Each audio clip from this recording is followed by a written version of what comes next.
Hey guys, it's me and today I'm here to talk about all the movies I watched in August. There's a lot of them, but I think I watched like the same amount as last month. I don't know, but I watched a lot.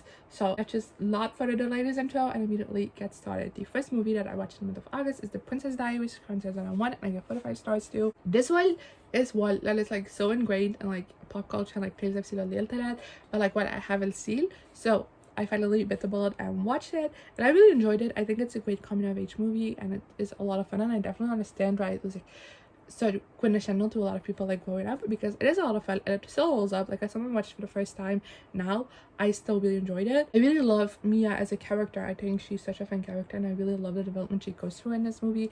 I am a sucker for like royalty stuff, like royalty fiction storylines. I really like. I don't really care about real life royalty that much, but like fictional royalty, always love. So of course I really liked that aspect of this movie as well. I really liked Mia's relationship with her family, and it's like very complex, but it's very interesting, and I really like the way it's done. The only thing that I didn't really like in this movie is the romantic subplot. Then of course after that also immediately had to watch The Princess Diaries 2 Royal Engagement, which came out in 2004, and I gave 5 stars too. This one I liked a lot more than the first one. This one I was obsessed with. I really loved, because this one takes place like at the castle. So it's much more royalty, while the first one is very much like teen coming of age with like a royal subplot. This one is like royalty rom-com, and I loved it. Her relationship in this one, so well done. Really love it so much. The romance in this one is just everything. Love it so much, and I love like all of the different like royalty stuff in this as well. Just like I said, that's just something I really like in fiction, so I love seeing all of that play out as well. Also, like a lot of the iconic moments that you see a lot floating online and internet memes come from this movie, which I thought was surprising. I thought most of those that came from the first one, but not at all. Like almost all of them come from this one. Then next I watched Bright Wars, which came out in 2009, and I give 2 to 5 stars too. I was on an Anne Hathaway kick accidentally. I did not plan for this, but I was curious about this one, and I didn't like it because I couldn't buy into the fact that these two women were having like best friends their entire life, like share everything with each other, and like are so close, but like turn on each other so heavily so quickly just because their wedding is on the same date. Like honestly. Then next I watched Monte Carlo, which came out in 2011. I gave 4 to 5 stars to it as a rewatch. I was obsessed with this one when I was younger. I watched it so many times. I really loved it, and I think that nostalgia made me still like this one. I feel like if you watch this now for the first time, it isn't great. It has a lot of like cringy parts, but like at the same time this has so many tropes that I love. There's like 3 romances in it. Each lead has their own romance, and like all of the romances like hit different tropes that I absolutely love. So you know, that also helps detail. And even though like some things are like cheesy and like ridiculous, I think they're a lot of fun. Then next I watched X-Men The Last Stand, which came out in 2006, and I give 2 to 5 stars too. If you've been around here, you know I've been trying to get through the X-Men movies. Let's talk about The Last Stand, which is the last movie in like the original like trilogy. In very unpopular opinion, I think it's my favorite in the original trilogy. X2 typically is a favorite of most people I know, but I actually really enjoyed this one.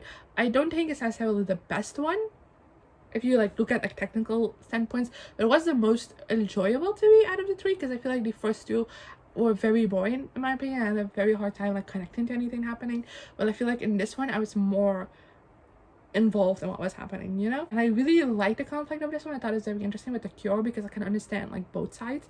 I can understand the people who are for the cure, I can understand the people who are against it.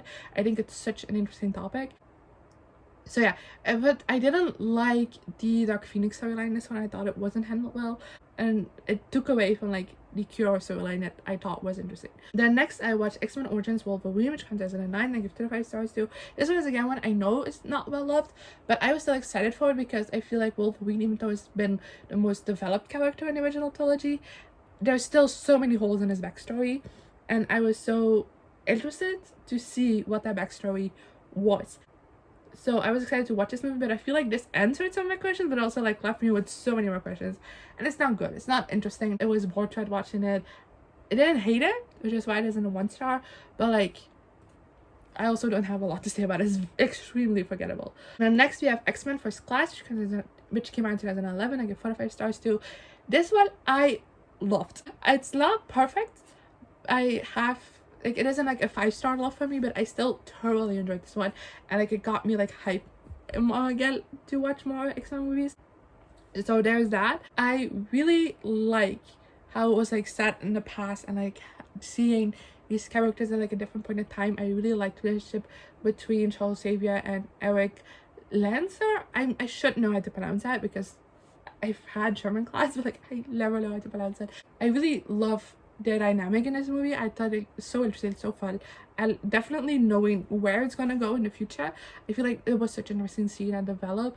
I really liked the other cast of like the main, like the rest of the cast of characters. I thought that was really interesting as well. I think the conflict was very interesting, and yeah, I really enjoyed this one. Then next I watched Lightyear, which comes in 2002, and I gave 4 out of 5 stars too. I want to preface it by saying I'm not a Toy Story person. That might influence my enjoyment level of this movie, because I thought this was a lot of fun. It's not perfect, it has a lot of like cliches, and it is a bit like, it's nothing unique, it's nothing super special, but I thought it was a lot of fun. I thought the animation was absolutely beautiful. I love the animation so much, which, you know, it's like a Pixar staple at this point, but like I still want to point that out. I really liked Buzz as a character. I liked all of the characters. I thought it was such a fun like team, and again, like those characters aren't anything like special. They fit in like archetypes that we've seen a lot before, but still I really enjoyed it. Then next I watched Sheep by the Dozen, which comes in 2003, and I give 2 to 5 stars too. I want to say this and the next movie that I watch, which you'll see in a while, they both have like sequels and then recent remakes. So I was gonna do like a day where I watched these movies, and then another day I was gonna watch the sequels, and another day the remakes, but then I didn't end up liking any of the movies, so like that idea was scrapped. But that's why I watched this one. And I wasn't a big fan of it. I typically like big family media because I think it's so chaotic and so much fun, but I didn't like this because there was only one likable character in this entire family. He gets dunked on the entire movie, so that wasn't fun. And then the next movie I watched is Father of the Bride, which came out in 1991, which I gave 4 out of 5 stars to. This one I was even more disappointed by the fact that I didn't like, because I feel like this one is like more loved. But I can't tell you a single thing that I liked about this one. I was just so bored throughout this entire movie.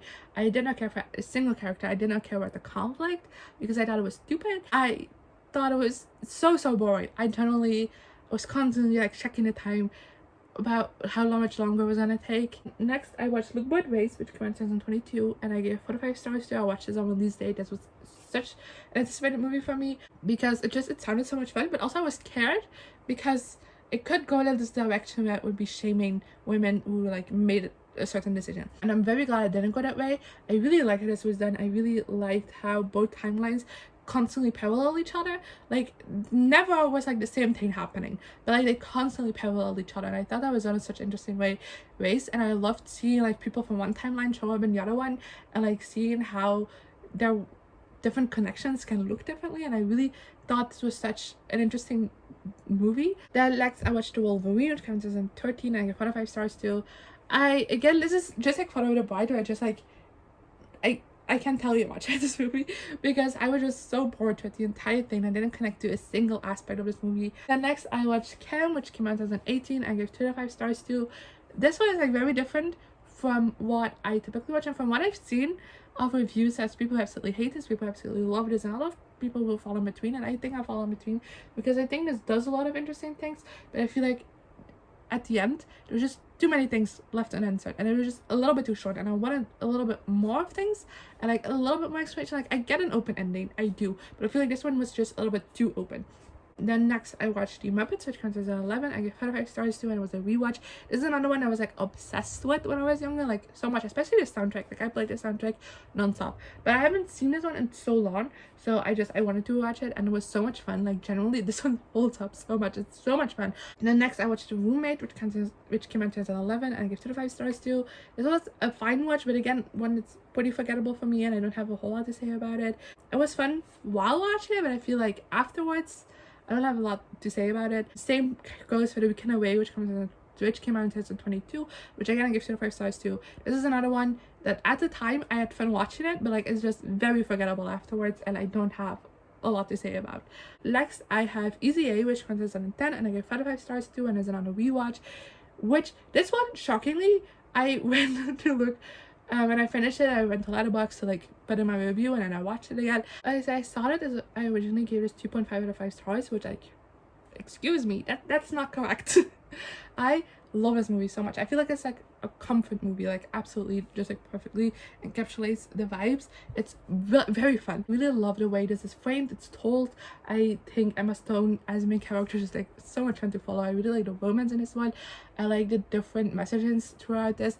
So many of these characters are so unlikable, but it works so well, and I had a blast rewatching it. And then for the last movie I have is Pitch Perfect, which comes in 2012, and I gave 5 stars to as another rewatch. I was sick, so I wanted to watch comfort movies. I watched Easy and Pitch Perfect back to back, and I had a blast. This is another one that I used to watch a lot when it came out. I was obsessed with it when it came out, and I haven't seen it in a while, but I thoroughly enjoyed my rewatch of it. I think I have so many scenes of this movie just like engraved into my memory, and I can cite them more about what. It's very iconic in that way, very memorable. I really like this cast of characters. I love the music in it. I think it's such a fun story as well, and yeah, it's another like comfort watch for me, and I don't have that much more to say about it. So yeah, that was it for today. I went through this kind of quickly. I apologize, but I don't want this to be like super long because there are so many movies I want to talk about. And if you want like more in-depth thoughts of like in the moment thoughts, go check out my letterbox, which is always in the description.